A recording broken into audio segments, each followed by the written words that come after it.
कोणतंही शासन असतं तर दोन्ही गोष्टीचं बॅलन्स करत असतं. शेतकऱ्यांच्या कांद्याचा भाव कमी झाला त्यावेळेला आम्हीच शासनाकडे निश्चितपणे आग्रह केला, की नाफेडनी कांदा खरेदी केला पाहिजे.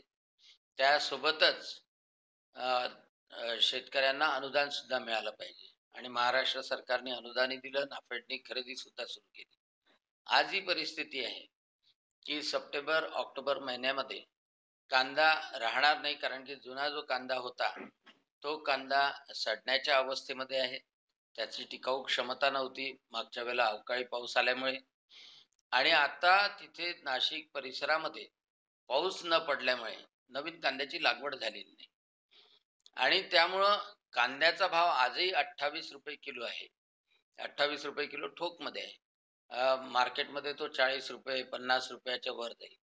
अ, कांद्या कांद्याच्या बाबतीत पॅनिक स्टोरेज करून व्यापारी नफा कमावतात.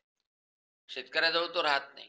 कारण का शेतकऱ्याजवळ स्टोरेज केलेला कांदा फार प्रमाणात आहे. कारण मागचा कांदा सडणारा बराचसा त्याची साठवण क्षमता कमी असल्यामुळे आहे आणि त्यामुळं जेवढा कांदा आहे त्याला ₹28 ₹30 शेतकऱ्याला भाव मिळाला, तर त्याच्या उत्पादन खर्चापेक्षा निश्चितपणे जास्त मिळतो.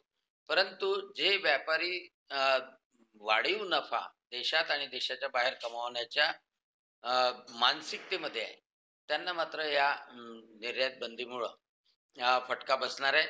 शेतकऱ्यांचं विशेष नुकसान होणार नाही आणि जनतेला सुद्धा योग्य भावामध्ये आणि डिसेंबरपर्यंतच त्यांनी केलेला आहे. कारण की हा जो क्रायसिस आहे, हा साधारणतः ऑक्टोबर, नोव्हेंबर, जास्तीत जास्त डिसेंबरपर्यंत राहणार आहे. आणि त्या मागच्या वेळेला टोमॅटोची परिस्थिती काही दिवसासाठी जशी झाली, तशी परिस्थिती निर्माण होण्याची शक्यता आहे. आणि त्यामुळं ही उपाययोजना केल्याचं समजतंय. यामध्ये शेतकऱ्याचं कोणतेही नुकसान होणार नाही यासाठी सरकार काळजी घेणार आहे. नाही, निश्चितपणे शेतकऱ्यांना ह्या गोष्टी शेतकऱ्यांवर परिणाम होणार नाही ह्या गोष्टी निश्चितपणे समजावून सांगणं अतिशय आवश्यक आहे. कारण जर का भाव अतिशय कमी होत असेल, शेतकऱ्यांचं नुकसान होत असेल, तर गोष्ट निराळी आहे. परंतु भाव जर सन्मानजनक असेल, नफ्याचे भाव राहत असतील, तर त्या त्या पद्धतीत 28-40 रुपयाचे भाव जर त्यांना मिळत असेल, तर शेतकऱ्यांचं नुकसान होणार नाही एवढी काळजी शासनाने घ्यावी, ही निश्चितपणे अपेक्षा आहे.